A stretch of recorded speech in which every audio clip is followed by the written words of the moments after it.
یا رسول اللہ میں نے کلمہ پڑھنا ہے پر 4 چیزیں ہیں جو مجھ سے چھوٹتی نہیں اور آپ ان کو حرام کہتے ہیں، تو حضور آپ حکم کریں کیا کروں؟ فرمایا چل تو بول وہ کیا ہے؟ کہنے لگا جی میں شراب کا بھی عادی ہوں معاذ اللہ، پھر کہنے لگے میں چوری کا بھی عادی ہوں، جاتی نہیں، اور تیسری بات یہ کہ میں معاذ اللہ ثم معاذ اللہ زنا کا بھی عادی ہوں، اور چوتھی میرے اندر بیماری ہے کہ میں جھوٹ بہت بولتا ہوں، یہ عادتیں چھوٹتی نہیں، میں ان کے ہوتے ہوئے کلمہ کیسے پڑھوں؟ آپ کے دین میں یہ شدید بری چیزیں اور مجھ سے چھوٹتی نہیں تو کیا حکم ہے؟ میرے محبوب علیہ السلام کو اللہ نے بڑی حکمت عطا فرمائی، فرمایا کوئی سودا کر لے میرے ساتھ، کیا حضور حکم کرے کون سی؟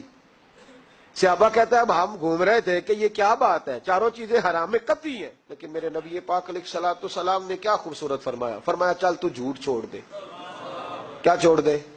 اللہ اکبر، فرمایا جھوٹ چھوڑ دے۔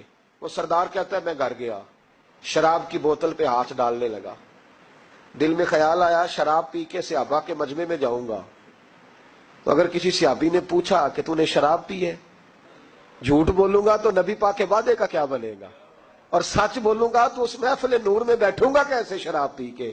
کہتے 2-3 دفعہ ہاتھ بڑھایا پر مزہ نہیں آیا، میں نے پٹکی دیوار کے ساتھ بوتل، میں نے کہا یہ تو گئی، یہ نہیں پیوں گا آج کے بعد۔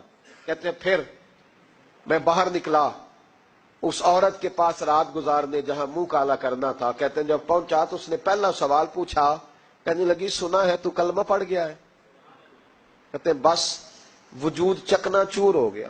او میرے دوستو، لوگ پوچھتے تو ہے نا تو کس کا بیٹا ہے؟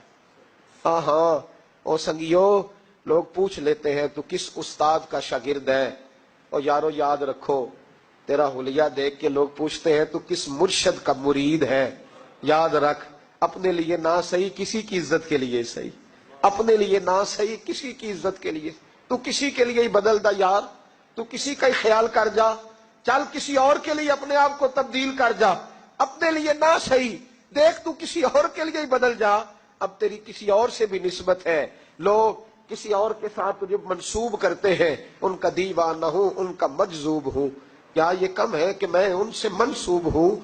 کہا اس بی بی نے، کہنے لگی سنا ہے تو کلمہ پڑھ گیا ہے؟ کہتے بجلیاں دوڑ گئیں۔ میں نے کہا اگر جھوٹ بولوں تو حضور کے وعدے کا کیا بنے گا؟ محبوب نے کہا جھوٹ نہیں بولنا، اگر سچ بولوں تو پھر اس کے قریب کیسے جاؤں؟ کہتے وہاں سے بھی لوٹ آیا۔ اب میری زنا کی عادت بھی گئی، اگلی شام ہوئی تو سامنے مال پڑا تھا ایک آدمی کا، وہ آدمی کا فلتا اس پہ ہاتھ ڈالنے لگا تو دل میں خیال آیا یہ سویرے تفتیش بھی کرے گا، اگر پوچھتا پوچھتا مجھ تک آ گیا کہ تو نے تو نہیں چوری کی تو جھوٹ تو میں بول ہی نہیں سکتا، حضور سے وعدہ کیا ہے، اور سچ بولوں گا تو میری آبرو کیا بچے گی؟ کہتے شام ایک دن میں گیا، اگلے دن کی شام ہوئی تو صرف سچ کی عادت اپنائی، میرا زنا بھی گیا، میری چوری بھی گئی، میری شراب کباب بھی گئے۔ کہتے تیسرے جا کے دروازہ رسول پہ بیٹھا، صحابہ باقی اپنا کام کرتے رہے، میں صرف مصطفیٰ کا چہرہ تکتا رہا، میں بس چہرہ تکتا رہا، دیر ہو گئی تو ایک صحابی کہنے لگے کیا دیکھ رہے ہو؟ تو میں نے کہا اس رسول کا کمال دیکھ رہا ہوں، اس محبوب کا کمال دیکھ رہا ہوں، ایک جھوٹ چھڑوایا ہے تو رب کریم نے مجھے سارے تقوی عطا فرما دی۔